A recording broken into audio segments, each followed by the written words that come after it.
Before I introduce my brother, I just want to let you guys know we have plenty of water, candles, masks, hand sanitizers if anyone needs any. We're probably gonna have a bunch left over after. If you guys want to just take some for the week. We also do have posters. So next up, I want to introduce my brother Enrique Sanchez.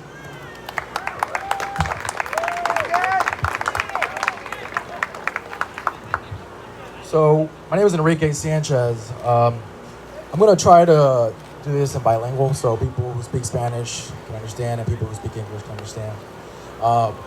So to begin with, I would like to thank everyone for taking the time and opportunity to come out here.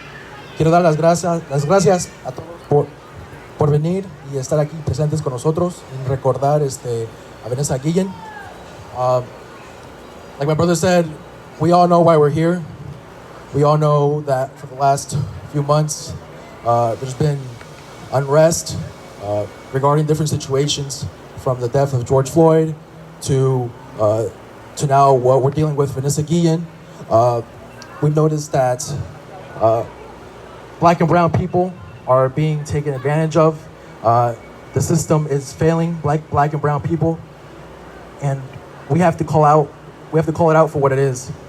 Nos damos cuenta que gente de color, gente morena, gente hispana, latina, está enfrentando injusticias todos los días, y la muerte de George Floyd y la muerte de Vanessa Guillen son buenos ejemplos que nos hacen ver que hay que tomar ya nuestra posición y defender a nuestras razas. So, Vanessa Guillen was a victim of sexual harassment and sexual assault. The prime suspects have came out, but we all know that the higher command, the military, is highly responsible for this as well. They covered up the story, and 2 months had passed, and the mother and the family of Vanessa Guillen were still seeking justice and word out from the government of what was happening. People who are seeking justice, the family included, were understanding that no one was saying anything. Now we have to understand that many people here in our country, we understand that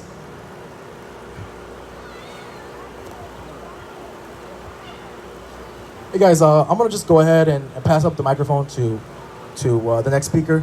I just have to remember exactly everything what I had planned to say. So I'm back again.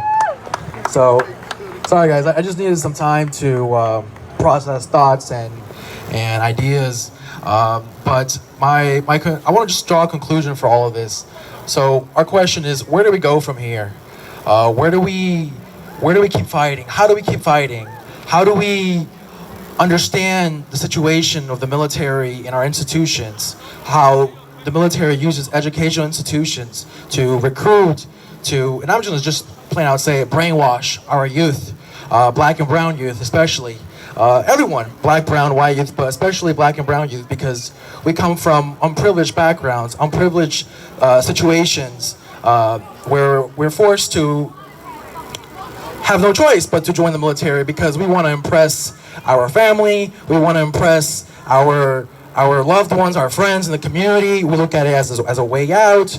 But in reality, I mean, what are we signing up to do though? What are young Black and brown, and in this case, Vanessa Guillen's way of trying to grow up and be someone in life?